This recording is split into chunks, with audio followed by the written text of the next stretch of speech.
코리아 포커스 3분 논평입니다. 북국방위 정책국이 18일 대화를 시사하는 원칙적인 입장을 천명했습니다.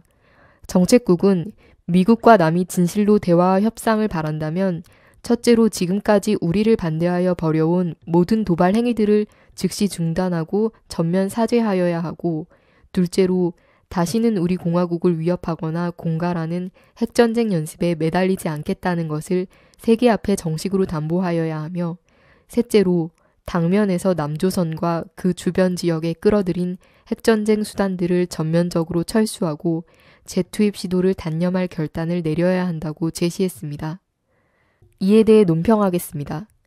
첫째, 결국 북이 국방위 정책국이나 조평통 대변인을 통해 강조한 대화 전제 조건은 한마디로 반복 적대 행위를 중단하라는 것입니다.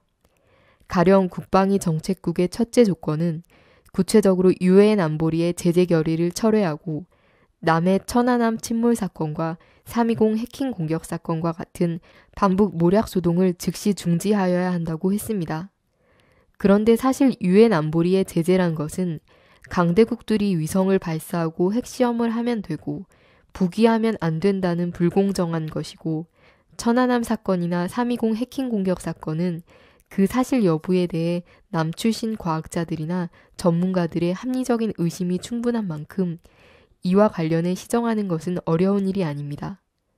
다시 말해 지금과 같은 심각한 전쟁 위기를 해소해야 하는 절박한 상황에서 절대로 받아들이지 못할 조건이 아니라는 것입니다. 둘째, 남이 최고 존엄을 모독하고 합동 전쟁 연습을 벌이는 대결책동과 대화 의지는 양립할 수 없다는 북의 논리는 남이나 북의 입장을 떠나 일리가 있다고 인정하지 않을 수 없는 보편성과 합리성이 있습니다. 대결하며 대화하자는 말은 논리적 모순이 맞습니다. 한 손에는 칼을 들고 다른 손으로는 손을 내밀면 상대가 냉큼 악수하겠습니까?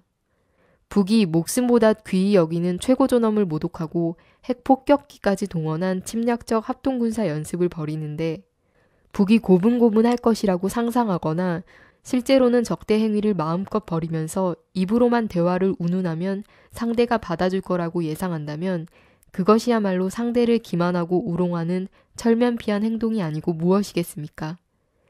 그런 의미에서 최고존엄 모독 사건에 대해서는 즉시 사과하고, 이미 4월 말 마감 날짜도 다 됐는데 독수리 합동 군사연습을 중단하는 성의를 보임으로써 북에게 전쟁에서 대화로 넘어올 수 있는 길을 터줘야 합니다.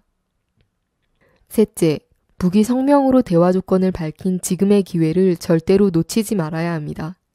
박근혜 대통령의 대화하겠다는 의지천명과 박남한 캐리 미 국무장관의 대화 강조에 북이 조건부나마 대화 의지를 밝힌 만큼 박 정부는 북의 합리적인 요구사항들을 과감히 수용하며 분위기를 전반적으로 호전시키는 조치를 취해야 할 것입니다.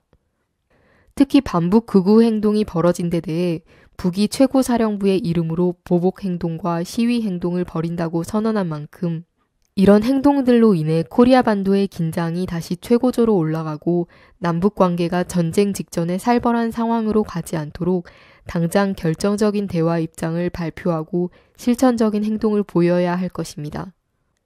북이 대화의 조건을 파격적이라고 할 만큼 낮춰 제시했음에도 만약 남이 이에 화답하는 필요한 조치를 취하지 않는다면 북은 그만큼 전쟁을 개시할 명분을 주게 되는 것이며 국제 여론도 남에게 불리하게 돌아갈 것입니다. 박근혜 정부가 모처럼 마련된 절호의 기회를 활용해 전쟁 국면을 평화 국면으로 전환시키는 결정적인 조치를 취해야 하겠습니다. 코리아 포커스 3분 논평이었습니다.